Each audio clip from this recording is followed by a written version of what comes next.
चलिए, तो हमारा आज का टॉपिक पोलराइजेशन या polarization of light. What you mean by polarization of? Polarization का बेसिक मीनिंग क्या होता है ना, कि किसी एक चीज़ पे कन्फाइंड हो जाना, है ना। जैसा हम लोग कहते हैं कि जैसे लोगों का पोलराइजेशन हो रहा है। मान लो अगर कोई एक ग्रुप है, पर्टिकुलर ग्रुप ए है लोगों का, वो सोचता है कि भैया एंड आइदर माई वे और हाईवे, मालूम है ना मीनिंग इसका, आइदर माई वे और हाईवे। अगर करना है तो ऐसी चीज करना पड़ेगा, नहीं तो नहीं चलेगा अपने को। तो इस कंसेप्ट को हम लोग क्या कहते हैं? पोलराइजेशन कहते हैं। जो चलता है, ऑफ कोर्स कोई पॉलिटिकल पार्टीज बोलती है आइदर माई वे और हाईवे, है ना। कोई रिलीजियस ग्रुप बोलेगा नहीं आइदर माई वे और हाईवे। कोई भी कुछ ऑब्वियस देख लें तो बोलते रहेंगे कि भाई यहाँ पर इसको हम लोग कहते हैं पोलराइजेशन। तो अब इसी तरह का कुछ कॉन्सेप्ट यहाँ लाइट में भी आता है ना। अब अगर हम लोग जैसा कि थोड़ा सा ये कॉन्सेप्ट जो है वो रिलेटेड, बेटा ठीक से बंद करो, लाइट की इलेक्ट्रोमैग्नेटिक थ्योरी से रिलेटेड है। लाइट की इलेक्ट्रोमैग्नेटिक थ्योरी क्या कहती है? लाइट की इलेक्ट्रोमैग्नेटिक थ्योरी ये कहती है कि light is a form of electromagnetic wave. और अगर मैं उस इलेक्ट्रोमैग्नेटिक वेव को समझने की कोशिश करूं तो लाइट जो है उसमें इलेक्ट्रिक फील्ड भी होती है और मैग्नेटिक फील्ड भी। मान लो लाइट जो है एक्स एक्सिस पे ट्रैवल कर रही है, तो कहने का मतलब है कि वो जो लाइट बनी है वो इलेक्ट्रिक फील्ड से भी बनी है और मैग्नेटिक फील्ड से, और उसका इलेक्ट्रिक फील्ड मान लो इस तरह से वाइब्रेट करके आगे बढ़ रहा है, तो मैग्नेटिक फील्ड इस तरह से, मतलब लाइट कहाँ प्रोपोगेट कर रही है? एक्स एक्सिस पे, तो उसका इलेक्ट्रिक फील्ड कैसे वाइब्रेट कर रहा? वाई एक्सिस पे। और उसका मैग्नेटिक फील्ड कहाँ वाइब्रेट कर रहा? Z axis. ये तीनों भी आपस में परपेंडिकुलर होते हैं। कौन कौन? Direction of propagation, direction of electric field vector and direction of magnetic field vector. ये तीनों के तीनों आपस में कैसे होते हैं? परपेंडिकुलर होते हैं। ये बात क्लियर समझ में आ गई आपको? तो ये इस तरह से, तो हम लोग कहते हैं कि लाइट एक इलेक्ट्रोमैग्नेटिक वेव है जो कि भैया ट्रांसवर्स वेव है एक तरह से। ट्रांसवर्स वेव याद दिला दूं आपको, वेव मोशन चैप्टर में हम लोग ने पढ़े थे। There are two types of waves, है ना, based on the method of propagation. एक होता है लॉन्जिट्यूडनल वेव जो इस तरह से वाइब्रेट होकर आगे बढ़ती है, और एक होती है ट्रांसवर्स वेव जो इस तरह से आगे बढ़ेगी या फिर इस तरह से, है ना। डायरेक्शन ऑफ वाइब्रेशन और डायरेक्शन ऑफ प्रोपोगेशन जो है वो परपेंडिकुलर होता है, तो उसको कहते हैं ट्रांसवर्स वेव। तो ऐसा है। पोलराइजेशन क्या कहता है? असल में ये कहा जाता है कि लाइट जो, रुक जाओ अभी थोड़ी 2 मिनट के लिए, लाइट जो है आपकी, सब लोग ध्यान में रखना है आइंदा से भी। अब क्या आइंदा क्या बचा ही कितना आइंदा है तुम्हारा, है ना, 8-10 दिन का। मगर ये चलती क्लास में जोर से नहीं ठोकना, वो वहां पर खड़े जाना 2 मिनट के लिए, मैं खुद बुला लूंगा, है ना। ये बहुत जन पाना मेरे को। तो अब हम लोग जो बात कर रहे थे, है ना, दिमाग से झटका दिया उसने, क्या बात कर रहा था मैं? हाँ, जो मैं बात कर रहा था कि पोलराइजेशन से रिलेटेड अगर मैं कॉन्सेप्ट पे आऊं तो वो पोलराइजेशन है क्या ये, है ना। तो ये है restriction of vibration of light in a particular plane. Light जो वाइब्रेट करेगा वो उसको एक पर्टिकुलर प्लेन में वाइब्रेट करने के लिए मजबूर करना, है ना। वैसे अगर देखा जाए ऑर्डिनरी जो लाइट होता है वो हर प्लेन में वाइब्रेट करता है। जैसे कि फॉर एग्जाम्पल, 1 मिनट बस, 2 मिनट। तो जैसे मैं ऑर्डिनरी लाइट की अगर मैं बात करूं और उसके इलेक्ट्रिक फील्ड वेक्टर पे फोकस करूं, मैं किस पे? इलेक्ट्रिक फील्ड वेक्टर, तो वो ऐसा जा रहा है, ये ऐसा। आपको कुछ नोटिस किया होगा कि वो जो पहले ऐसा वाइब्रेट हो रहा था, थोड़ी देर के बाद वो क्रॉस हो गया वाइब्रेट, फिर थोड़ी देर के बाद हॉरिजॉन्टल। 2 मिनट बस, 2 मिनट, है ना। इस खोल दे रहे यार वो, अमजद ज्यादा बेचैन उन लोगों से, है ना। तो इस तरह से वाइब्रेट कर रहे हैं। तो बात क्या हो रही है कि वो ऐसा इलेक्ट्रिक फील्ड जो है वो जो वाइब्रेट कर रहा है हर एक पर्टिकुलर प्लेन में, तो हम लोग इस ऐसी लाइट को कहते हैं अनपोलराइज्ड लाइट। ऐसी लाइट्स को हम लोग क्या कहते हैं? Unpolarised light. दरवाजा कौन ठोक रहा था? हाँ, इधर मैं कितनी बार बोला कि दरवाजा ठोकना नहीं चलती क्लास में, वहां खड़े हो जाना, वहां पर दिख जाता मुझे।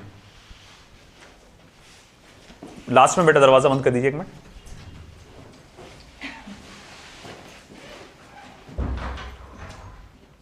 चलिए, तो इसको हम लोग क्या कहते हैं? अनपोलराइज्ड लाइट, है ना। वो हर एक प्लेन में वाइब्रेट कर रहा है, हर एक प्लेन में वाइब्रेट कर रहा है। ऊपर इस तरह से भी, इस तरह से भी, इस तरह से भी वाइब्रेट, हर एक उसमें वाइब्रेट।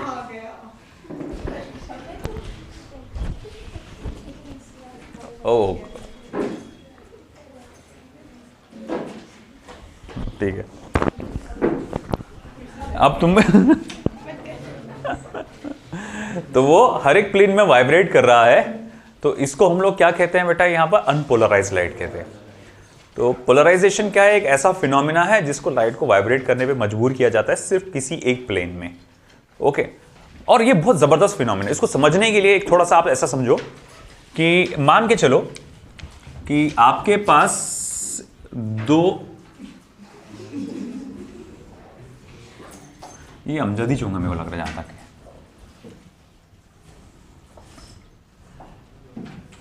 दो रेक्टेंगुलर शीट्स हैं और उस रेक्टेंगुलर शीट में मैंने इस तरह से वर्टिकुलर होल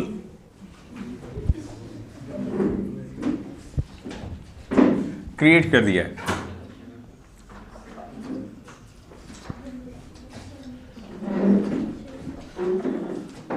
हो गया? कौन सी लैंग्वेज आपको प्रॉपर समझ में आती है ना? उर्दू। बराए मेहरबानी दरवाजे को, है ना, खटखटाया ना करे, है ना, खटखटाना सही है ना? ठीक। मान लो कि एक रस्सी है जो इसमें से अपन ने पिरो कर रखा है यहां पे इस तरह से, और एक रिजिड सपोर्ट से अटैच्ड है ना, और दो मेरे पास स्लिट्स है, एक है स्लिट S1 और एक है स्लिट S2। ओके, रस्सी इसके अंदर से गई, इसमें से बाहर निकली, फिर इसके अंदर से गई, इसमें से बाहर निकली। ओके, ठीक है। आप जस्ट ऐसा सोचो कि अगर इस रस्सी को मैं ऐसा वाइब्रेट कर रहा हूं ऊपर नीचे, है ना, तो आप देखेंगे इसमें वेव ऐसा जनरेट होगी रस्सी में, स्लिट S1 से जाएगी, फिर होते होते होते होते स्लिट S2 से जाएगी, और फिर उसके बाद क्या हो जाएगा, यहां पे ये पूरा यहां पर टकराएगा और टकरा के शायद वापस आ जाए या वहां पर डेड हो जाए, व्हाटएवर। तो हम लोगों ने देखा कि ये जो वेव है यहां से जनरेट हुई थी और आखिरी तक रिजिड सपोर्ट तक ट्रेवल करते हुए चले गई। आया समझ में? हाँ, तो बोले ये बात तो समझ में आ गया कि ये इस प्लेन में वाइब्रेट हो रही है। अब कौन सा प्लेन है? मान लो अगर जैसे किताब में इसको एक्स एक्सिस कहा गया है, इसको वाई एक्सिस कहा गया है, सॉरी इसको वाई एक्सिस कहा गया है और इसको जेड एक्सिस कहा गया है, तो ये एक्स वाई प्लेन, सॉरी हाँ, एक्स वाई प्लेन में वाइब्रेट हो रही है। ये कहां प्लेन में वाइब्रेट हो रही है? X Y plane. और एक्स वाई प्लेन में इस तरह से वाइब्रेशन पूरा आखिरी तक के गया है और आखिर तक यहां तक के वो पहुंचा है। अच्छा ठीक है, चलो मान लिया। अब ऐसा है कि अगर इसमें से एक स्लिट S1 जो है, S2 है सॉरी, उसको मैं ऐसा आड़ा कर देता हूं। इसको कैसा कर दिया मैंने? आड़ा। आप समझ रहे हैं ना ये कैसा? मतलब ये जो ऐसा सीधी लाइन थी, ऐसी छेद जो सीधा था वो पूरा आड़ा हो गया। अब ये पूरी इस तरह से आड़ा हो गया जैसा कि फॉर एग्जाम्पल अगर मैं बताना चाहूं, और भी केमिस्ट्री का एनोनिमस कोई काम का नहीं, तो जैसे कि अगर फॉर एग्जाम्पल एक बारीक सी लाइन थी इसमें ऐसी, है ना, तो हम देख रहे हैं कि भाई पहले ऐसा होल था, उसमें होल मतलब सीधा है, अच्छा है, साफ है, ऐसा इमेजिन करो, है ना, जन छोड़ना देखता है, समझ में आ रहा है ना? तो पहले वो वेव यहां से ऐसा वाइब्रेट कर रही थी। अब अगर मैंने इसको क्या किया, ऐसा आड़ा कर दिया, तो भाई यहां से फिर से मैंने झटका दिया, तो वेव यहां से ऐसी जाएगी, स्लिट S1 से पास हो जाएगी, और फिर स्लिट S2 से वो आगे बढ़ पाएगी क्या? नहीं, क्योंकि इसमें जो रस्सी है उसको ऊपर नीचे इस तरह से वाइब्रेट होने की जगह नहीं। ये कागज है तो अलग बात है, मगर ये मान लो स्टील से बना हुआ कोई ऐसा है, तो मुझे मालूम है कि यहां से जो छेद में से ऊपर नीचे जाने के लिए जगह रस्सी को नहीं है, तो यहीं से वो जो वेव है वो डेड हो जाएगी, मतलब यहां से कोई वेव आगे नहीं बढ़ पाएगी। ये पहला फिनोमेना समझ में आया आपको? पहले सबसे पहले फिनोमेना में दोनों सीधे थे, है ना, दोनों की एक्सिस कैसी थी? पैरेलल थी। तो मैंने देखा आखिरी तक वेव पहुंच रही थी, वेव आखिरी तक पहुंच रही थी, और फिर मैंने क्या किया कि भैया मैंने उसको ऐसा आड़ा कर दिया, है ना, मैंने इसको क्या कर दिया? आड़ा कर दिया, और मैंने देखा कि वेव यहां से जनरेट हुई, ऐसा गई, ऐसा गई, ऐसा गई, ऐसा गई, यहां पर जाकर डेड हो गई। यहां मैं देख रहा हूं यहां कोई वेव आ रही है क्या? नहीं। क्यों नहीं? क्योंकि वो जगह ही नहीं है ना वाइब्रेट करने के लिए। तुमने स्लिट को क्या कर दिए? हॉरिजॉन्टल कर दिए ना, अब कोई वाइब्रेट करने के लिए जगह नहीं है। ये दूसरा फिनोमिना। ओके, अब अगर मैं तीसरे फिनोमिना पर फोकस करो, मान लो ये रस्सी को मैं ऐसा झुला रहा हूं, है ना, मान लो कि उसको ऐसा यूं यूं करके ऐसे झुला रहा हूं मैं, तो मतलब उसमें जो वेव क्रिएट हो रही है ऐसी वेव क्रिएट हो रही है।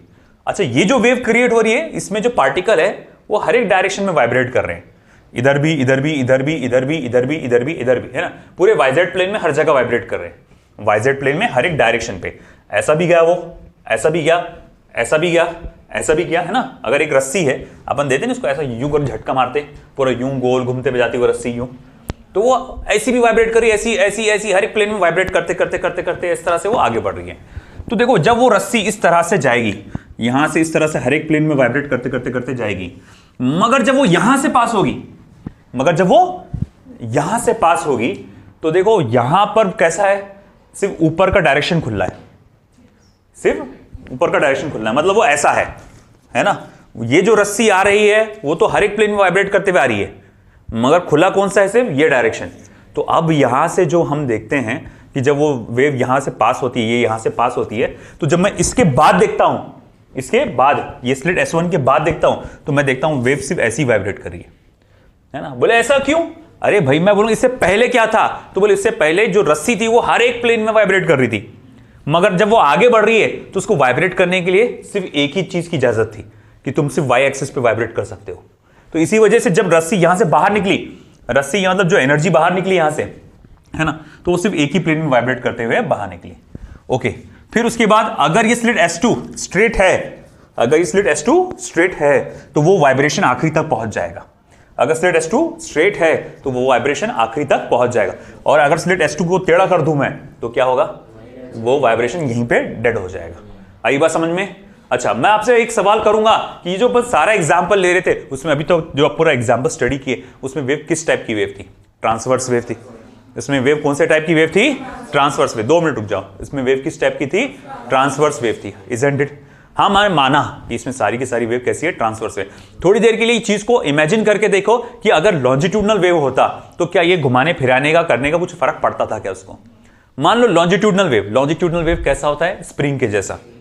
कैसा होता है? स्प्रिंग के जैसा। ये ऐसा ऐसा जगह पे वाइब्रेट करता है वो, है ना। अब अगर मान लो कि ये जो रस्सी है रबर की बनी हुई है, कैसी है? रबर की। अब रबर की रस्सी मान लो ऐसा ऐसा ऐसा वाइब्रेट करता है यहां पर, है ना, या फिर मान लो स्प्रिंग जैसा कुछ सिस्टम यहां पर लगा हुआ है, स्प्रिंग मालूम है, लंबा सिस्टम, और मैंने यहां झटका दिया तो यहां से वो वाइब्रेशन करते करते करते करते करते करते यहां तक फैल जाएगा, है ना। अब तुम चाहे ये स्लिट S2 को सीधा रखो, ऐसा रखो, कोई फर्क पड़ने वाला नहीं, वाइब्रेशन आखिरी तक पहुंचेगा, कि वो ऐसा वाइब्रेट कर रहा है ना, तो ये वाइब्रेशन आखिरी तक पहुंचेगा। तो मतलब ये चीज समझ में आया कि लॉन्जिट्यूडनल वेव को इस अरेंजमेंट से कोई भी लेना देना नहीं है ना। अब देखो ये चीज हम यही बात है ना पोलराइजेशन की मदद से ये प्रूव करके दिखाएंगे, पोलराइजेशन की मदद से हम ये प्रूव करके दिखाएंगे कि लाइट जो है असल में एक ट्रांसवर्स वेव है। लाइट क्या है? असल में ट्रांसवर्स वेव है। तो अभी देखो यहां पर उसके लिए मैं क्या करता हूं कि यहां पर मैं एक पोलराइड ले लेता हूं।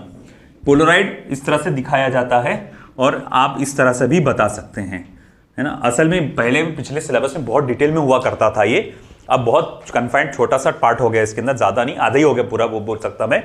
पोलराइड आर्टिफिशियली मेड मटेरियल होता है जो लाइट को पोलराइज कर देता है, मगर कुछ कुछ क्रिस्टल्स जो कुछ मटेरियल जो है नेचुरली लाइट को पोलराइज करते हैं। उसमें से एक है टॉर्मलाइन क्रिस्टल, है ना। मेरे जो नोट्स है उसमें एग्जाम्पल टॉर्मलाइन क्रिस्टल का है ना, मैंने जो दिया है। आप उसकी जगह पे पोलराइड भी ले सकते हैं, कोई फर्क नहीं पड़ता, है ना। तो मान लो कि आप ये ले लो या ये ले लो, चलो पोलराइड ले लेता हूं मैं। उसकी इस तरह से एक्सेस है, इस तरह से एक्सेस होने का मतलब लाइट जो है सिर्फ ऐसे ही वाइब्रेट करी, इसमें से पास होने वाली लाइट सिर्फ इस तरह से वाइब्रेट करेगी, है ना। और एक और पोलराइड है, ये पहला पोलराइड है और ये दूसरा पोलराइड है। अच्छा ठीक है ना। तो इसमें दोनों में जो एक्सेस है वो कैसी है बेटा? पैरेलल है। इन दोनों में एक्सेस कैसी है? पैरेलल है। लाइट क्या कभी अपने को दिखती क्या? वेव उसका दिखता क्या? जैसे यहां से लाइट निकल रही तो उसके वेव्स अपने को नजर आ रहे क्या? नजर नहीं आ रहे। मैंने यहां से लाइट को पास किया और मैंने स्क्रीन पे यहां देखा उसको, मैंने लाइट को यहां से पास किया, मैंने स्क्रीन में देखा, और मैंने जब उसको क्या किया, देखो ऐसा रखा मैंने पहले शुरुआत में, ये पहला वाला जो है उसको पोलराइजर कहा जाता है, दूसरे वाले को आप एनालाइजर कहते हैं। पहले वाले को क्या कहते हैं? पोलराइजर। दूसरे वाले को क्या कहते हैं? एनालाइजर। अब मैंने दोनों को ऐसा पैरेलल रखा। अब मैंने क्या देखा? ऑब्जर्वेशन मैंने क्या देखा कि जैसे धीरे धीरे धीरे मैं इसको मूव कर रहा हूं, जैसे धीरे धीरे धीरे मैं इसको मूव कर रहा हूं, और मैं ये देख रहा हूं कि लाइट की इंटेंसिटी धीरे धीरे धीरे धीरे कम हो रही है ना। और जब ये आपस में परपेंडिकुलर हो जाएंगे, जब ये आपस में परपेंडिकुलर हो जाते हैं तो यहां पर लाइट की इंटेंसिटी 0 हो जाती है। अरे बोले यार ये कैसे हो जा रहा, लाइट की इंटेंसिटी जीरो हो जा रही। तो मैं ये कह रहा हूं कि देखो इससे मैं प्रूव कर सकता हूं कि लाइट ट्रांसवर्स वेव है। बोले कैसे? तो मैं बोला अभी थोड़ी देर पहले तुम रस्सी का एग्जांपल ले रहे थे, है ना। मैंने क्या देखा था कि आप देखो ये पहले वाले ये रस्सी को ऐसे गोल गोल घुमा रहे थे, है ना, ये ऐसा गोल गोल घुमा रहे थे, ये ऐसा ऐसा वाइब्रेट कर रहा था। रस्सी का ये हिस्सा हर एक डायरेक्शन में, वाइजेड प्लेन के हर एक डायरेक्शन में क्या कर रहा था, वाइब्रेट कर रहा था। तो मैं कह सकता था कि यहां रस्सी एक अनपोलराइज्ड ट्रांसवर्स वेव की तरह थी, अनपोलराइज्ड ट्रांसवर्स वेव जो हर एक डायरेक्शन में वाइब्रेट करती है। तो अनपोलराइज्ड ट्रांसवर्स वेव। अच्छा, इसमें से पास होने के बाद क्या हुआ, लाइट जो है सिर्फ रस्सी जो है सिर्फ एक ही प्लेन में वाइब्रेट कर रही थी, है ना, जिसको मैं कह सकता हूं पोलराइज्ड ट्रांसवर्स वेव, है ना। इसको क्या कह सकता हूं, पोलराइज्ड ट्रांसवर्स। वो पोलराइज्ड ट्रांसवर्स वेव इधर से भी ट्रैवल करते हुए गई थी, हाँ बोले यहां पर से भी वो ट्रैवल करते गई थी। तुमने क्या नोटिस किया था कि भैया कि जब आप स्लिट S2 को ऐसा बेंड करते हो तो क्या देखते हो कि यहां पर आप जैसे जैसे बेंड करते जाओगे ना, आप देखेंगे, देखो अगर ये रस्सी यहां पर इस तरह से उछल रही थी, है ना, और जैसे जैसे मैं बेंड करते जाऊंगा मैं देखूंगा ये छोटा छोटा होता जाएगा, ये जो एम्पलीट्यूड इसका छोटा छोटा छोटा होते जाएगा। और जब मैं उसको पूरा परपेंडिकुलर कर दूंगा तो एम्पलीट्यूड पूरा जीरो हो जाएगा, एम्पलीट्यूड पूरा ही क्या हो जाएगा बेटा, जीरो ही हो जाएगा, पूरा डेड हो जाएगा, वहां खत्म हो जाएगा। ये कहां देखने को मिला था, ट्रांसवर्स वेव। अरे तुम देखो ना, लाइट में ऐसी फिनोमेना देखने को मिला ना, आपने जब लाइट ये एनालाइजर को ऐसा बेंड किए, आपने देखा जैसे जैसे जैसे जैसे आप ऐसे बेंड करते जा रहे हो लाइट की इंटेंसिटी कम हो रही है, जब परपेंडिकुलर हुआ तो लाइट की इंटेंसिटी क्या हो गई, जीरो। इससे क्या साबित हो रहा कि ये जो लाइट है बिल्कुल इस रस्सी की तरह बिहेव कर रहा है ना। और ये रस्सी का कैसा था फिनोमिना, ट्रांसवर्स वेव। ये कैसे आगे बढ़ रही थी, ट्रांसवर्स वेव के फॉर्म में। इसका मतलब इसमें जो लाइट है वो भी कैसा है, ट्रांसवर्स वेव। अगर लाइट लॉन्जिट्यूडनल वेव होता तो उसको कोई फर्क ही नहीं पड़ता था इसके गोल घुमाने से, है ना।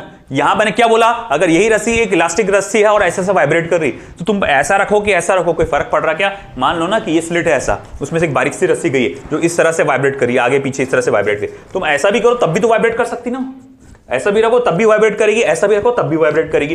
तो मतलब ये हुआ कि अगर ये लॉन्जिट्यूडनल वेव होता तो चाहे तुम ऐसा रखो ऐसा रखो ऐसा रखो, उसकी वाइब्रेशन पे कोई फर्क पड़ता नहीं था। आपने क्या करे, यहां पर देखे कि जब मैंने घुमाया तो इसकी वाइब्रेशन डिक्रीज हो गई और उसकी वजह से इंटेंसिटी डिक्रीज हुई। इससे ये बात साबित होती है कि लाइट असल में क्या है, आपका एक ट्रांसवर्स वेव है। तो एक तरह से सवाल ये आता है, एक सवाल ये पूछ सकता है कि किस फिनोमिना ने प्रूव किया कि लाइट एक ट्रांसवर्स वेव है, तो पोलराइजेशन ऑफ लाइट। अब तुम खुद सोचो, अब मॉडर्न फिजिक्स के हिसाब से सोचो, अगर लाइट को मैं पार्टिकल मान के चलूं तो ये कॉन्सेप्ट समझ में आता क्या, हाँ वेव मान के चलोगे वो भी ट्रांसफर, तब ये समझ में आ रहा है। क्या तो खैर हम लोग बात जो कर रहे थे, हम लोग ने ये देखा कि लाइट जो है एक पर्टिकुलर प्लेन में, है ना, हम लोग ये देख रहे थे कि पोलराइजेशन की मदद से किस तरह से हमने ये साबित किया कि लाइट क्या है, एक ट्रांसवर्स वेव है ना। अब ये पोलराइजेशन की कांसेप्ट को हम थोड़ा डिटेल में समझेंगे। हम देखेंगे, देखो एक अनपोलराइज्ड लाइट है, मान लो एक अनपोलराइज्ड लाइट है, तो उसमें बहुत सारी मतलब एक जस्ट मैं ड्रॉ कर लेता हूं पहले।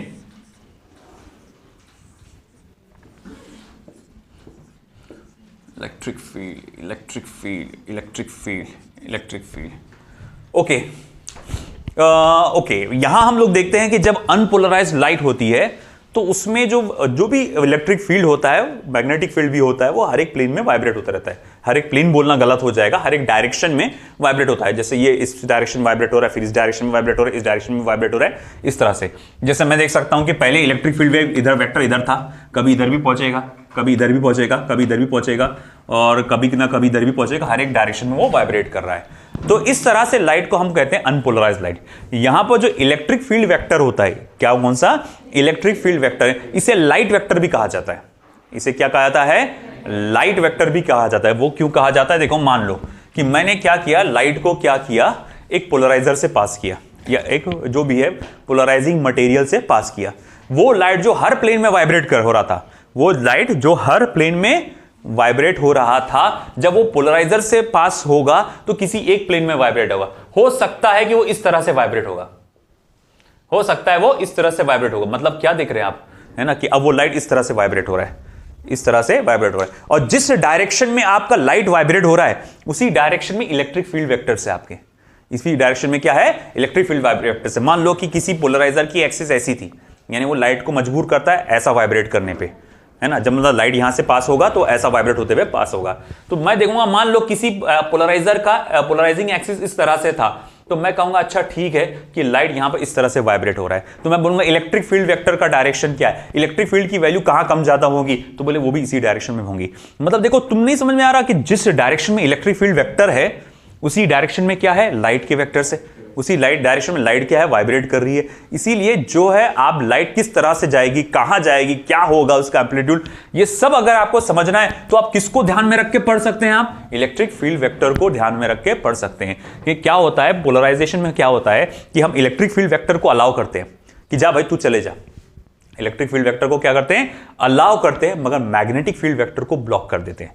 मैग्नेटिक फील्ड वेक्टर को क्या करते हैं, ब्लॉक। मैंने अभी क्या बताया था कि जब भी लाइट एक इलेक्ट्रोमैग्नेटिक वेव है, अगर मैं मान के चलो लाइट एक इलेक्ट्रोमैग्नेटिक वेव है, लाइट एक्स एक्सिस पे बढ़ रही है और उसका इलेक्ट्रिक फील्ड वाई एक्सिस पे वाइब्रेट कर रहा है और उसका मैग्नेटिक फील्ड जेड एक्सिस पे वाइब्रेट कर रहा है। ये लाइट इस तरह से आगे बढ़ रही है, आगे बढ़ रही है, इस तरह से आगे बढ़ रही है, इस तरह से आगे बढ़ रही है। अब जब पोलराइजर है सामने, अब पोलराइजर के सामने से जब वो लाइट बाहर निकलेगी तो वो अब लाइट एसी बाहर निकलेगी, है ना। अब पोलराइजर से पहले क्या था, मैग्नेटिक फील्ड भी था जो वाइब्रेट कर रहा था अलोंग जेड एक्सिस और इलेक्ट्रिक फील्ड भी था जो वाइब्रेट कर रहा था अलोंग वाई एक्सिस। मगर जैसी पोलराइजर को क्रॉस किया उसने तो अब क्या, सिर्फ इलेक्ट्रिक फील्ड वेक्टर। मतलब पोलराइजर ने क्या किया, मैग्नेटिक फील्ड वेक्टर को ब्लॉक कर दिया और किसको जाने दिया, इलेक्ट्रिक फील्ड वेक्टर को, है ना। तो यही है, इसी वजह से उसको क्या कहा जाता है, लाइट वेक्टर। तो जिस डायरेक्शन में इलेक्ट्रिक फील्ड वेक्टर वाइब्रेट करता है या जिस प्लेन में, अगर मैं बोलूंगा कौन से प्लेन में वाइब्रेट कर रहा, एक्स वाई प्लेन में, कौन से प्लेन में वाइब्रेट कर रहा, एक्स वाई प्लेन। तो जिस प्लेन में इलेक्ट्रिक फील्ड वेक्टर वाइब्रेट करता है,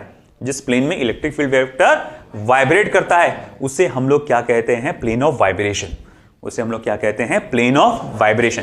क्या कहते हैं, प्लेन ऑफ वाइब्रेशन। और जो प्लेन आपके प्लेन ऑफ वाइब्रेशन को परपेंडिकुलर होगा, जो प्लेन ऑफ वाइब्रेशन को परपेंडिकुलर होगा उसे कहा जाता है प्लेन ऑफ पोलराइजेशन। ये याद रखना, जो प्लेन है ना आपके, जैसे कि एक्स वाई प्लेन, हम लोग कहां बढ़ रहे हैं, एक्स एक्सिस पे, है ना। जैसे कि अगर मैं कहूंगा ये, अगर इस चीज को मान के चलो ये हो गया कौन सा प्लेन, तो ये बोले एक्स वाई प्लेन, है ना। अब ये कौन सा प्लेन है, एक्स, और ये एक्स जेड प्लेन हो गया, है ना। तो देखो ये एक्स वाई प्लेन, लाइट ऐसी बढ़ रही है ना, तो ये हमारा एक्स वाई प्लेन पे वाइब्रेट कर रहा, और ये प्लेन कौन सा है, एक्स जेड प्लेन। तो ये एक्जेक्ट प्लेन जो है ये कहलाता है आपका प्लेन ऑफ पोलराइजेशन, और ये क्या कहलाता है, प्लेन ऑफ वाइब्रेशन। जैसे अगर ग्राफिकली मैं बताने की कोशिश करूं तो देखो भैया, आपका ये एक्स एक्सिस है और ये वाई एक्सिस है, ये एक्स एक्सिस है, ये वाई एक्सिस है, और ये मान लो पीछे की तरफ जा रहा जेड एक्सिस है, ये सामने की तरफ आने वाला जेड एक्सिस है। तो मैं कहूंगा देखो ये जो आपको नजर आ रहा है, ये वाला, इसको मैं कहूंगा, ये जो आपको नजर आ रहा है ये होगा आपका प्लेन ऑफ वाइब्रेशन। इसमें इलेक्ट्रिक फील्ड वेक्टर वाइब्रेट करेगा, है ना। इसे हम लोग कहेंगे प्लेन ऑफ वाइब्रेशन। आया समझ में। और अब मैं इसके पैरेलल बनाता हूं कुछ, ओके। तो मैं कहूंगा ये देखो, ये इस तरह से, ये जो प्लेन है, पैरेलल नहीं सॉरी परपेंडिकुलर, ये प्लेन को परपेंडिकुलर 3 डायमेंशनली समझो आप। ये 3D में बनाने की कोशिश किया मैंने कि देखो ये ऐसा था, ये प्लेन ऑफ वाइब्रेशन, लाइट ऐसी बढ़ रही है आगे, इलेक्ट्रिक फील्ड वेक्टर ऐसा वाइब्रेट हो रहा है, तो ये है प्लेन ऑफ वाइब्रेशन। और ये जो है ये क्या है, प्लेन ऑफ पोलराइजेशन। ये याद रहेगा आपको, ठीक है। अब हम लोग क्या करेंगे आगे, इसी कॉन्सेप्ट को स्टडी करने की कोशिश करेंगे with the help of malleus law. अब मैलस लॉ क्या है, एक वेरी इंपॉर्टेंट है जिस पर आपके क्वेश्चंस आते हैं, न्यूमेरिकल क्वेश्चन उसी के पर आते हैं, मैलस लॉ पर बेस्ड। अब मैलस लॉ पर बेस्ड कैसे आते हैं न्यूमेरिकल क्वेश्चन, चलिए हम वो देखते हैं। ये बनाने की जरूरत नहीं है, सब ये आपको नोट्स में है सब कुछ, और ठीक है, ये शायद ही आए एग्जाम में ये वाला पार्ट।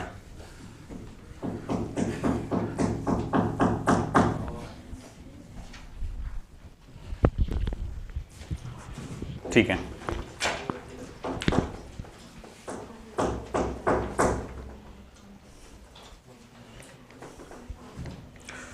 ठीक है। Malleus law explanation, malleus law explanation. ठीक है, सबसे पहले मैं यहां पर 2 पोलराइजर्स को इमेजिन करूंगा। ये पहला पोलराइजर है P1, ये दूसरा पोलराइजर है से P2। हम पोलराइजर, दूसरे पोलराइजर को हम एनालाइजर भी कहते हैं। इसको मैं ऐसा भी कह सकता हूं कि ये पोलराइजर है और ये एनालाइजर है। है ना, क्योंकि ये क्या करता है, लाइट को पोलराइज करता है और ये एनालाइज करता है कि लाइट पोलराइज्ड है या नहीं है। एक और रुक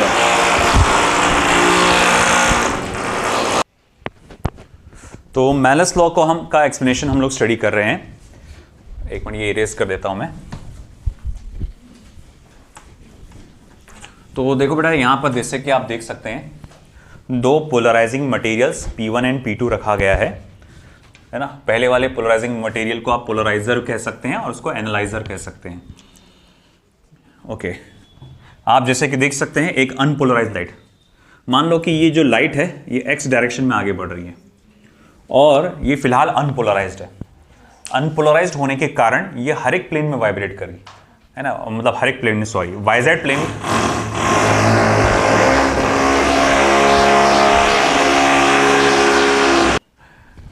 तो ये वाइजेड प्लेन के हर एक डायरेक्शन में क्या कर रही है, वो वाइब्रेट कर रही है और एक्स एक्सिस पे आगे बढ़ रही है।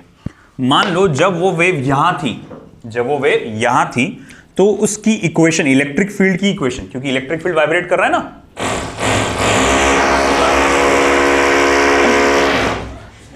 तो तू जा बेटा जा, इलेक्ट्रिक फील्ड का जो इक्वेशन है वो ऐसा आएगा, E equals to E0 sine of kx minus omega T. E equals to E0 sine of kx minus omega T, जो कि क्या इंडिकेट करता है, E0 क्या होता है आपका, एम्पलीट्यूड है ना, ये एम्पलीट्यूड है आपका यहां पे। और मैं यहां कह सकता हूं अगर यहां पर इंटेंसिटी मान लो I0 है, यहां इंटेंसिटी कितनी है, I0 है, तो मैं ये कह सकता हूं E0 is directly proportional to E0 का मैग्नीट्यूड ऑफ E0 का स्क्वायर। I0 क्या रहेगा, directly proportional to magnitude of E0 का स्क्वायर। आया समझ में आपको बेटा? ठीक है।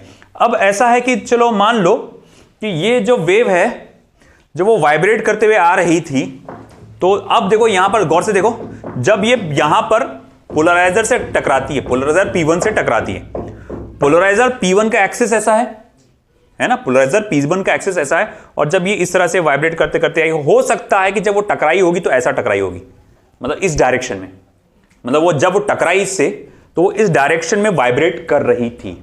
तो तुमको क्या लगता है कि ये पूरा का पूरा वेव का एम्पलीट्यूड इसमें से पास हो सकता क्या? अगर ये 10 सेंटीमीटर का एम्पलीट्यूड था तो ये पूरा का पूरा 10 सेंटीमीटर का एम्पलीट्यूड आपको यहां मिलेगा क्या? नहीं। तो क्या करना पड़ेगा, अगर मैं मान के चलूं कि देखो भैया ये एक ना, ये मेरी जो वेव है जब वो आई थी तो इस तरह से यूं टकराई थी, तो मैं क्या कहूंगा कि देखो ये पोलराइजिंग एक्सिस और ये एम्पलीट्यूड, मान लो इसके बीच में का एंगल क्या है बेटा, फाई है। क्या है एंगल बीच में इसका, 5। इसका एम्पलीट्यूड मान लो E0 से दिया अपन ने, इलेक्ट्रिक फील्ड वेक्टर का एम्पलीट्यूड क्या है, E0 से, और ये बीच का एंगल क्या है बेटा, फाई। तो मैं बोलूंगा देखो इसमें से जो इसका इधर का कंपोनेंट है E0 cos phi, component E0 cos phi, वो उसमें से पास हो जाएगा, है कि नहीं? मगर जो कंपोनेंट इधर का है E0 sin फाई, वो उसमें से पास नहीं हो पाएगा, वो वहां पर क्या हो जाएगा, ब्लॉक हो जाएगा। तो मैं क्या देखता हूं कि अब जब वो वेव यहां से बाहर निकलती है, तो यहां से जब वो बाहर निकलती है, P1 से जब बाहर निकलती है, तो जो उसका एम्पलीट्यूड है जो पास होता है वो कितना होता है बेटा, E0 cos phi, E0 cos phi. तो जब ये पोलराइजर से जस्ट बाहर निकली तो उसका एम्पलीट्यूड क्या है, E0 cos phi, E0 cos phi. Phi क्या है, फेस एंगल, फाई क्या है, phase angle between what, direction of vibration of electric field and the polarizing axis. अच्छा, तुमको क्या लगता है कोई एक एंगल फिक्स होने वाला है क्या उसका? क्योंकि लाइट लगातार आ रही है, ऐसा एक बार थोड़ी आके चले गई है ना। अब ये लाइट लगातार शुरू है ना, तो स्लिट में से ये लाइट लगातार आ रही है, कभी हो सकता है उसका एंगल 0 डिग्री होगा, कभी हो सकता है एंगल 45 डिग्री होगा, कभी हो सकता है एंगल 90 डिग्री होगा, कभी कुछ और हो सकता है। तो यहां पर बहुत ज्यादा पॉसिबिलिटीज है, 0 से लेकर 180 डिग्री तक कोई भी एंगल हो सकता है।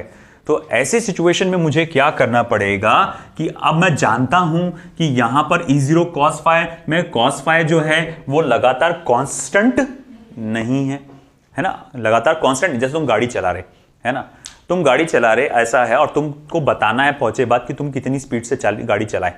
तुम अकोला टू बालापुर आए, बहुत दिनों बाद चालू वर्ड आया है ना। अब अकोला से बालापुर आए और तुम भाई यहां पर आके बोलना चाहते, बोस्ट करना चाहते हो कि भैया मैं इतनी स्पीड से गाड़ी चलाया, तो भाई उस जो तुमने बोले कि मान लो 60 की स्पीड से मैं गाड़ी चलाते हुए आया, तो इसका मतलब ये नहीं कि जब तुम अकोला से निकले होंगे, एक्सेलेरेटर पे पैर रखे होंगे, बालापुर पे पहुंचे होंगे, है ना, तो भाई तुम्हारा 60, तो आखिरी तक 60 60 60 60 60 60 60 फिर 0, ऐसा था क्या? नहीं, ऊपर नीचे कम ज्यादा इधर उधर हुआ। तुमने क्या करे फिर? एवरेज निकाले, और एवरेज निकाल के बताया भैया मेरा इतना इतना भाई स्पीड था। तो मैं वही बोलूंगा, वही मामला, वहां स्पीड कम ज्यादा हो रही थी, वहां पर स्पीड बार बार बदल रही थी ये सफर में, और यहां पर बार बार क्या बदल रहा है? एंगल। अच्छा ठीक है, फिर एंगल, तो ठीक है, मैं क्या करूंगा फिर यहां पर? तो मुझे क्या करना पड़ेगा कि भाई देखो, मैग्नीट्यूड ऑफ cos फाई का आपको एवरेज वैल्यू लेना पड़ेगा, एवरेज वैल्यू लेना पड़ेगा, और उसका एवरेज वैल्यू क्या आता है? 1/2। अरे भाई मुझे बताओ cos फाई का मिनिमम वैल्यू क्या है? मैग्नीट्यूड में बताओ, डायरेक्शन में मत बताओ, मिनिमम वैल्यू बताओ cos की क्या आती है? 0। मैक्सिमम वैल्यू क्या आती है? 1। उसका एवरेज बीचों बीच वाला पार्ट क्या आ जाने वाला है फिर? 1/2 है कि एकदम सिंपल सा लॉजिक है यहां पर। तो भाई हम बोलेंगे कि देखो भाई, अगर आप मैग्नीट्यूड में एवरेज की वैल्यू बता रहे हैं cos फाई की, तो भैया वो क्या आने वाली है? 1/2 आने वाली है। अच्छा ठीक है भाई, मान लिया कि यहां पर ये 1/2 आने वाला है। तो इसका मतलब ऐसा है कि जो इंटेंसिटी यहां से रहेगी, लाइट की जो इंटेंसिटी यहां पर जो मुझे मिलेंगी I1, तो वो I1 की जो वैल्यू रहेगी वो डायरेक्टली प्रोपोर्शनल रहेगी 1/2 E0 by magnitude of E0 का स्क्वायर, हाफ ऑफ E0 का स्क्वायर। जो इंटेंसिटी रहेगी यहां से क्या रहेगी? हाफ ऑफ E0 का स्क्वायर। क्योंकि आपको क्या करना पड़ेगा भैया यहां पर? Sorry, cos square phi, cos square बोलना पड़ेगा, क्योंकि cos स्क्वायर का वैल्यू 1 होता है हमेशा, है ना। cos स्क्वायर 0 1 होता है, और cos स्क्वायर 90 क्या होता है? -1। आप मतलब cos स्क्वायर 180 भी लेंगे तो क्या आएगा? 1 ही होता है, नहीं समझे? cos 0 की वैल्यू क्या होती है? 1 होती है। cos 90 की वैल्यू क्या होती है? 0। cos ऑफ 180 डिग्री की वैल्यू क्या होती है? -1। मगर इसको स्क्वायर लगा दो तो ये 1 0 और ये क्या हो जाएगा? 1। मतलब उसकी वेरिएशन सिर्फ और सिर्फ कहां से कहां होंगी? 0 से लेकर 1 तक, और फिर उसका एवरेज वैल्यू क्या आएगा? 1/2, है ना। मेरे से गलती हो गई, स्क्वायर लगाना भूल गया था मैं। तो भैया मैं बोलूंगा ठीक है, cos स्क्वायर फाई का एवरेज वैल्यू लेना पड़ेगा। तो जब मैं बोल रहा हूं मुझे E1 की वैल्यू चाहिए, तो E1 की वैल्यू कैसे निकलेंगी? तो बोले E1 की वैल्यू डायरेक्टली प्रोपोर्शनल है I1 की value I1 stands for intensity और E1 स्टैंड्स फॉर एम्पलीट्यूड। अरे सर ये कब आया E1 कहां से? अरे मुझे एक बात बताओ, तुमने वेव्स चैप्टर पढ़े कि नहीं पढ़े, है ना? अरे इसी चैप्टर में इंटरफेरेंस पढ़े कि नहीं पढ़े? तुमने ये वाला पार्ट देखे थे क्या? है ये एम्पलीट्यूड। अरे यही एम्पलीट्यूड को ए के जगह ई बोल रहा हूं मैं, है ना। ठीक है, तो भैया यहां बोला ना E0 क्या है? एम्पलीट्यूड है। यहां का एम्पलीट्यूड है। अच्छा यहां का एम्पलीट्यूड क्या होगा? E1 होगा। जब यहां से लाइट निकली बाहर, E0 तो क्या था? एम्पलीट्यूड कहां का था? इससे पहले का, पोलराइजर के पहले का एम्पलीट्यूड था। ये देख यहां पे पोलराइजर से पास होने से पहले का एम्पलीट्यूड था। पोलराइजर से पास होने के बाद का एम्पलीट्यूड क्या है? एम्पलीट्यूड बोल रहे ना अपन, तो एम्पलीट्यूड को 1 0 बोलना पड़ेगा, क्योंकि यहां से वेव की इक्वेशन को E1 बोला गया है। मान लो कि यहां की वेव की इक्वेशन, जब यहां से लाइट बाहर निकली, यहां से लाइट बाहर निकली, तो यहां पर जो अब जो इलेक्ट्रिक फील्ड की जो वेव है उसकी जो वैल्यू है, मैं इसको इस तरह से बताऊंगा, E10 sine of kx minus omega T into J cap. अब बोलेंगे, आप बोलेंगे ये क्या मसला है, ये जे कैप क्यों कहां से आ गया है? यहां पर जे कैप नहीं था, तुमने साला यहां पर जे कैप क्यों लगा दिए? कौन बताएगा यहां जे कैप क्यों लगाया मैंने? यहां पर और यहां पर क्या फर्क था? बोलो बोलो। ये हर एक प्लेन में वाइब्रेट हो रही थी, है ना, ये हर एक प्लेन में वाइब्रेट हो रही थी ना, और ये कन्फाइंड है एक प्लेन को, वाई एक्सिस को कन्फाइंड है ना, कि ये सिर्फ वाई एक्सिस में वाइब्रेट हो रही है। तो भैया अब जो यहां से जो वेव निकली, ये यहां से ऐसे उछलते उछलते जो जा रही है, जो सिर्फ वाई एक्सिस पे वाइब्रेट हो रही है, तो मैं अब इस वेव की इक्वेशन बताऊंगा, या इलेक्ट्रिक फील्ड की इक्वेशन अगर मैं बताऊंगा, तो स्टेट बोर्ड में जो बोला उस हिसाब से मैं ले रहा हूं लेबलिंग्स, है ना, क्योंकि तुमको एग्जाम में वही फॉलो करना है, बोर्ड एग्जाम में। तो वेक्टर E1 मतलब यहां पर की वेव की इक्वेशन, मतलब ये क्या है? E1 क्या है? ये है इलेक्ट्रिक फील्ड वेक्टर, जैसे कि अपन बोलते हैं ना y is a sin omega T, या y is a sin omega T, ये इक्वेशन अपन ने देखा हुआ है। तो ये क्या होता है? sin kx minus omega T, sorry kx minus omega T, ये इक्वेशन तुमने देखे हैं वेव चैप्टर में। ये वाइव क्या होता है ना, ये होता है इंस्टेंटेनियस डिस्प्लेसमेंट। ये क्या होता है? Instantaneous displacement. और ये क्या होता है? एम्पलीट्यूड। तो यही E1 क्या है? ये है instantaneous displacement of electric field vector. Vector E1 क्या है? Instantaneous displacement of electric field, नहीं बोले क्या है ये vector E1? Instantaneous displacement of electric field vector. अच्छा E10 क्या है फिर यहां पर? Amplitude of electric field vector. E10 क्या है यहां पर? Amplitude of electric field vector. समझ में आया गया ये? और ये जो सादी वेव की इक्वेशन होती है और यहां जे कैप बताने का मकसद ये था कि ये कन्फाइंड है कि भैया ये सिर्फ वाई एक्सिस पे ही क्या करेगा, वाइब्रेट करेगा। आई बात समझ में आपको ये? अच्छा ठीक है, चलो मान लिया। अब मैं बोलूंगा आगे क्या खेल। फिर देखो जैसे हम लोग ने कहा कि देखो अब यहां जो इंटेंसिटी मिलेगी आपको, लॉजिक है, हम जानते हैं यहां की जो भी इंटेंसिटी होगी इसके एम्पलीट्यूड का स्क्वायर होगी। इसका जो भी एम्पलीट्यूड होगा उसका क्या होगा, स्क्वायर होगी। अच्छा ठीक है, मैं बोलूंगा फिर यहां का एम्पलीट्यूड कैसा है? अरे यार यहां का एम्पलीट्यूड कैसा आएगा?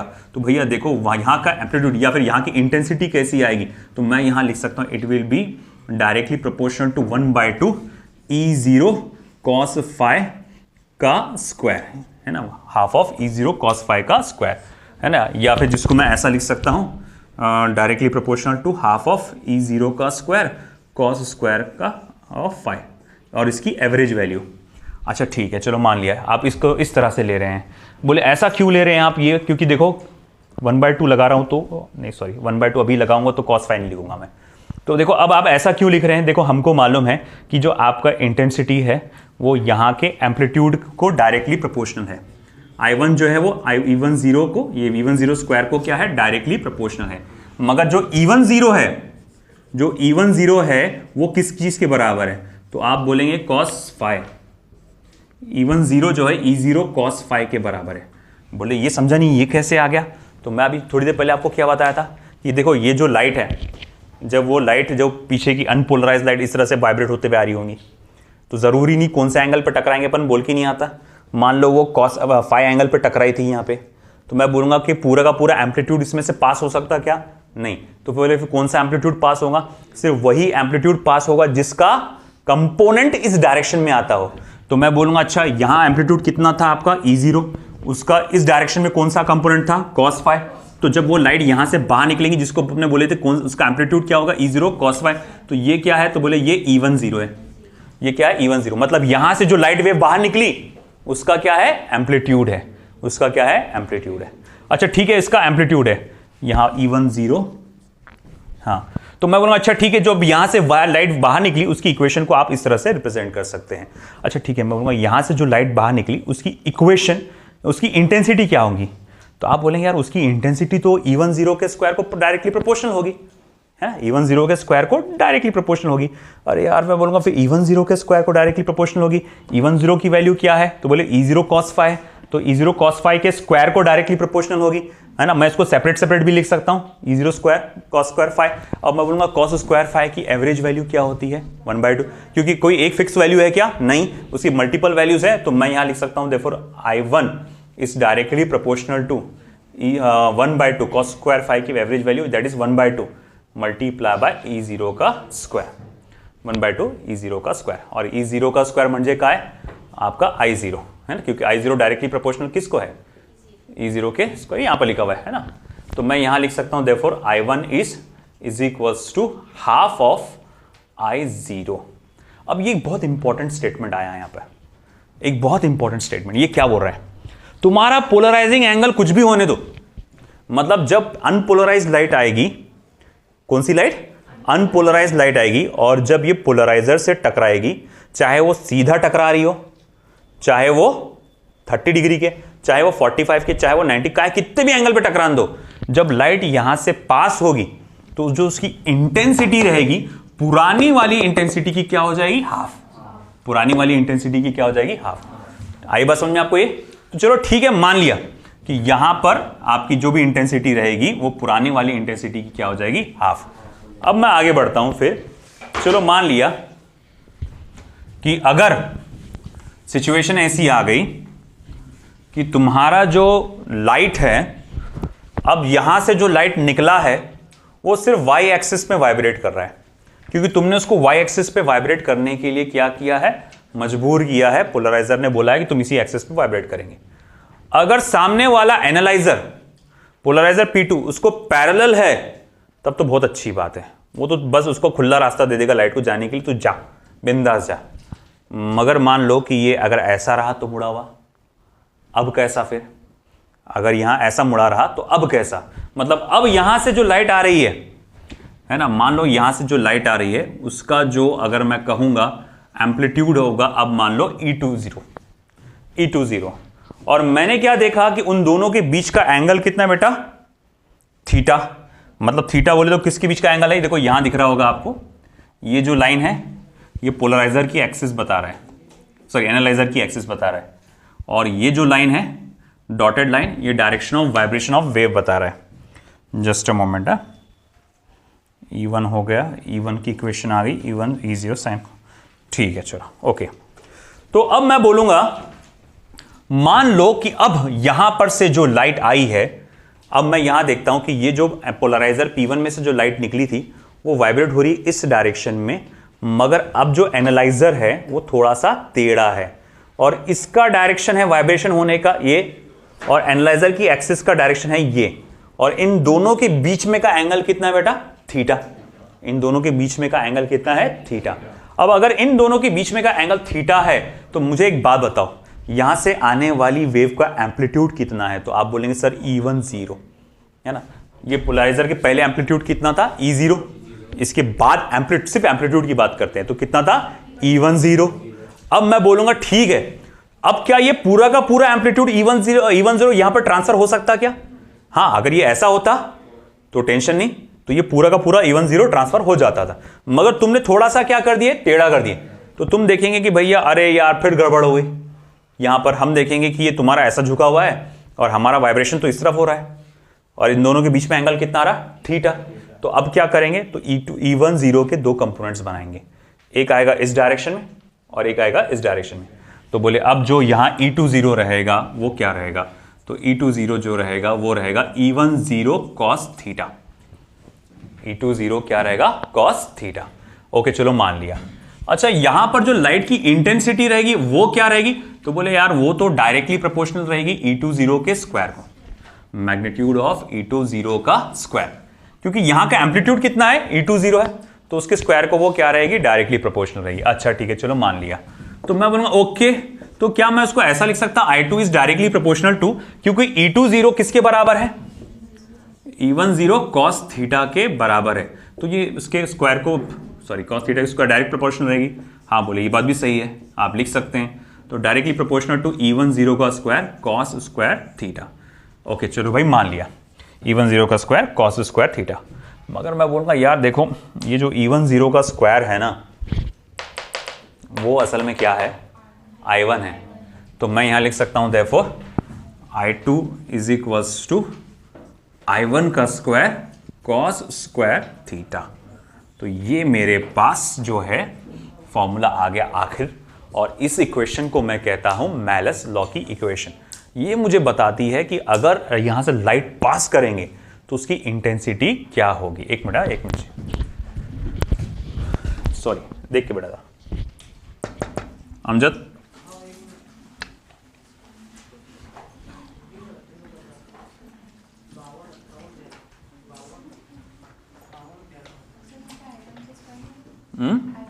स्क्वायर नहीं आएगा उसका, E0 के स्क्वायर को, ओ मेरा चश्मा दो, गॉगल दो। सर का बताओ, सर पोलराइजर है, पोलराइड है क्या, नहीं तुम्हारा रहने दो, तुम्हारा बहुत ज़्यादा हाई फाई है, ठीक है। अब देखो ये जो चश्मा है अब देखो ट्रांसपेरेंट है ना, और ये भी ऑफकोर्स ट्रांसपेरेंट है। अब ये दोनों भी आई थिंक ये दोनों है कि नहीं पोलराइड मटेरियल, नहीं पोलराइड मटेरियल नहीं है, ये है हाँ, ये दोनों भी पोलराइड मटेरियल। अब देखो कैसा है, अगर मैं इसको सामने रखूं इस तरह से और मैं इसको ऐसा देखता हूं तो मुझे सामने वाली चीज़ जो है वो साफ साफ नजर आएगी। और मैं धीरे धीरे इस चश्मे को ऐसा गोल गोल घुमा रहा हूं, और जब मैं यहां ऐसा परपेंडिकुलर रख रहा हूं है ना, तो पूरा ब्लॉक हो गया उधर का विजन है ना। अब तुमको दूंगा मैं, डोंट वरी है ना। तो जब आप इसको ऐसा रख रहे हैं चश्मे को तो आप इसको ऐसा रख रहे हैं तो मुझे देखो जैसे वो खिड़की में जो दरार है, जो रोशनी आ रही है जहां से, मैं ऐसा मुझे क्लियर कट नजर आ रही है। इवन जब मैं उसको ऐसा रख रहा हूं तब भी वो मुझे क्लियर कट नजर आ रही है। और जब मैं उसको धीरे धीरे धीरे धीरे घुमा रहा हूं तो अब ये इस सिचुएशन पे मैंने ये देखा वो पूरी तरह से ब्लॉक हो गया, मेरे को जरा सा भी नजर नहीं आ रहा आर पार का उधर का। देखो वही फिनोमिना हुआ जो अपन ने पोलराइजेशन में देखे थे। अब ये इससे भी हो सकता है, शायद ये बना हुआ है कि नहीं, मैं देख लेता हूं इससे पोलराइजेशन से। हाँ ये है, देखो अगर मैं यहां देखूं इसको, अगर आप टैप को देखोगे इसके अंदर, देखो आपको टैप की नजर आ रहा होगा, टैप का पार्ट सभी को जैसा, देखो ये चश्मे की डंडी आ जा रही बीच में। हाँ, ये टैब का नजर आ रहा है आपको? तेरे से पूछा अभी, गर्ल्स को बात कर रहा हूं मैं। अब धीरे धीरे मैं इसको रोटेट कर रहा हूं। कहीं ना कहीं एक ऐसी सिचुएशन आई होंगी जिसमें इंटेंसिटी इसकी लो हो गई होंगी। एक आया ना भैया? ये क्या यहां पर तो हो रहा है, इंटेंसिटी लो हो गया यहां पर। इस सिचुएशन में देखो इंटेंसिटी पूरी लो है, ये देखो, दिखा नहीं आपको? ये फील नहीं आ रहा? देखो यहां पे आपको इंटेंसिटी हाई मतलब दिख रही होंगी, और जब मैं इसको ऐसा हल्का सा रोटेट कर रहा तो डार्क हो रही है ना, क्योंकि यहां पर भी एक पोलराइजिंग शीट है, इसमें भी एक पोलराइजिंग शीट लगी हुई है। इसमें आपको बेहतर समझ में आएगा क्योंकि ये चश्मे में, भाई देखो दोनों को चश्मा संभाल के इस्तेमाल करना, अब पहन के मत देखो, है ना, आप बस ऐसा रख के यूं ऐसा रोटेट करके देखो। आप जब ये परपेंडिकुलर होंगे आपको बिल्कुल ये ब्लॉक हो जाएगा जब ये आप सामने बोर्ड को देखने की कोशिश करोगे। चलो one by one, ladies first. तो हाँ, अब आप क्या कह रहे थे? किसने मुझसे कहा था? हाँ फातिमा बोलिए। सिर्फ I1 आएगा, सॉरी नॉट स्क्वायर, हाँ सिर्फ I1 cos स्क्वायर थीटा। तो देखो सिचुएशन फिर से एक बार फिर से देख लो ये सारी चीजों को। यहां से लाइट जो आ रही थी उसका, खवातीन हजरात जरा खामोशी से, इसका एम्पलीट्यूड E0 था, उसकी वेव की इक्वेशन थी E0 sin kx minus omega T, और मैंने कहा लेट इंटेंसिटी जो है वो क्या है? I0 है। तो मैं कहूंगा I0 is directly proportional to E0 square, मुझे मालूम है। अच्छा ठीक है, मान लिया। फिर आगे क्या हमने देखा कि जब यहां पर वेव इससे टकराएगी तो मान लो वेव की इलेक्ट्रिक फील्ड के वाइब्रेशन का डायरेक्शन और पोलराइजिंग एक्सिस का जो डायरेक्शन है वो अलग अलग है, और उनके बीच का एंगल कितना है? फाई। तो मैं देखूंगा कि पूरी की पूरी वेव का एम्पलीट्यूड इसमें से ट्रांसफर नहीं हो पाएगा, सिर्फ वही एम्पलीट्यूड ट्रांसफर हो पाएगा जो उसके डायरेक्शन में आता है। तो मैं क्या करूंगा? उसका कंपोनेंट लूंगा। तो E0 का कंपोनेंट लिया, E0 cos फाई, वो एम्पलीट्यूड इसमें से बाहर निकलेगा। E1 0 क्या है? वो लाइट का एम्पलीट्यूड है जो इसमें से बाहर निकला, है ना। तो E1 0 को मैं क्या लिख सकता हूं? E0 cos फाई के बराबर है। अच्छा चलो ठीक है, फिर मैं एक और बात लिख दूंगा। देखो यहां जो लाइट की इंटेंसिटी है उसे मैं क्या लिख सकता हूं? E1 0 का स्क्वायर, डायरेक्टली प्रोपोर्शनल रहेगा E1 0 का स्क्वायर। फिर बाद में मैंने कहा यहां से जो वेव बाहर निकली है उसकी इक्वेशन कैसे बता सकता हूं मैं? इधर ध्यान दे बेटा, उसकी वेव की इक्वेशन को क्या लिख सकता हूं? Vector E1 E0 sin kx minus omega T, मतलब यहां की इंस्टेंटेनियस वैल्यू और ये उसका amplitude E1 0 sin of kx minus omega T J cap. अब आप सोच रहे होंगे जे कैप क्यों आया? क्योंकि यहां जो वेव है वो कन्फाइंड है कि वो डायरेक्शन वाइब्रेट करेंगे सिर्फ एक ही डायरेक्शन में। अच्छा ठीक है, चलो मान लिया। फिर मैं बोलूंगा यहां की इंटेंसिटी क्या रहेगी? तो it will be directly proportional to E1 0 का स्क्वायर, मगर E1 0 की वैल्यू क्या है? तो वो तो E0 cos फाई है ना, जो कि E0 square cos square phi बोल सकता हूं मैं। अच्छा ठीक है, मगर cos स्क्वायर फाई की एवरेज वैल्यू लेना पड़ेगा मुझे। एवरेज क्यों ले रहे? क्योंकि यहां पर फेस एंगल को कोई एक फिक्स वैल्यू नहीं रहता, वो लगातार बदलते रहता, तो इसीलिए उसकी cos स्क्वायर फाई की एवरेज वैल्यू लेना पड़ेगा, जो कि कितनी आती? 1/2। तो 1/2 E0 का स्क्वायर। जैसे ही मैं एम्पलीट्यूड को इंटेंसिटी में कन्वर्ट करता हूं तो ये प्रोपोर्शनलिटी की जगह इक्वल टू साइन आ जाएगा। तो मैंने I1 इज इक्वल टू लिखा, फिर हाफ ऑफ I0, तो ये मेरे पास I1 की वैल्यू आ गई। ओके चलो ठीक है, मान लिया। फिर आगे क्या हुआ? चलो भाई मैंने कहा कि देखो यहां से जो वेव बाहर निकल रही उसको अब वो कहां से पास होगी? एनालाइजर से पास होगी। जब वो एनालाइजर से पास होगी, अगर पोलराइजर और एनालाइजर एग्जैक्ट ये इस तरह से पैरेलल है तो पूरी की पूरी वेव आस पास चले जाएगी आराम से, है ना, कोई एम्पलीट्यूड का रिडक्शन नहीं होगा। मगर जरा सी भी वेव अगर ये टिल्टेड रही है, जैसा ये एनालाइजर टिल्टेड रहा, तो ये पूरी की पूरी एम्पलीट्यूड बाहर नहीं जा पाएगी, एम्पलीट्यूड का कंपोनेंट जाएगा। बोले कितना कंपोनेंट रहेगा? तो मान लो इन दोनों के बीच में एंगल कितने का है? थीटा का है। यहां एम्पलीट्यूड कितना है? E1 0। तो यहां से जो एम्पलीट्यूड बाहर निकल रहा है वो क्या रहेगा? E2 0 is equal to E1 0 cos थीटा। अब मैं बोलूंगा यहां से जो लाइट वेव बाहर निकली उसकी इंटेंसिटी क्या होगी? इस एम्पलीट्यूड के स्क्वायर को डायरेक्टली प्रोपोर्शनल होगी। मगर ये E2 0 तो किसके बराबर है? E1 0 cos थीटा के बराबर, यानी उसके स्क्वायर को डायरेक्टली प्रोपोर्शनल, है ना। यानी E1 0 cos स्क्वायर थीटा को प्रोपोर्शनल, मगर E1 0 स्क्वायर क्या है? वो तो बोले भैया I1 है, वो डायरेक्टली प्रोपोर्शनल है, तो इसीलिए I2 is equal to I1 cos square theta. आई बात समझ में? अब एक और बात ध्यान में रखना, अगर पोलराइजर और एनालाइजर पैरेलल हो, अगर ये पैरेलल हो और आगे 2-3 और पोलराइजर्स हो और वो भी पैरेलल हो, तो अब यहां से इंटेंसिटी में कोई फर्क नहीं पड़ेगा। मतलब यहां पर अगर मान लो ऐसा था, ये कितनी थी? I0, यहां आने के बाद कितनी हो जाएंगी? I0/2। अब ये पैरेलल है, यहां कितनी रहेंगी? I0/2। एक और पोलराइजर है, इसके बाद कितनी रहेंगी? I0/2। जब तक ये पैरेलल है अब वो फर्क नहीं पड़ेगा, सिर्फ एक बार पहली बार फर्क पड़ता है क्योंकि लाइट क्या थी? अनपोलराइज थी, है ना। बाद में तुम कितनी भी लगा दो लाइन से, वो अब इंटेंसिटी में कोई फर्क पड़ेगा नहीं। तो ये जो था ये हमारा मैलस लॉ करके था, ठीक है। अब बाकी का जो पार्ट है ब्रूस्टर्स लॉ रह गया थोड़ा सा, और पोलराइजेशन विद स्कैटरिंग वो रह गया, और न्यूमेरिकल्स रह गए, वो कल कंप्लीट करेंगे क्योंकि आज फ्राइडे है, आज का ड्यूरेशन कम है।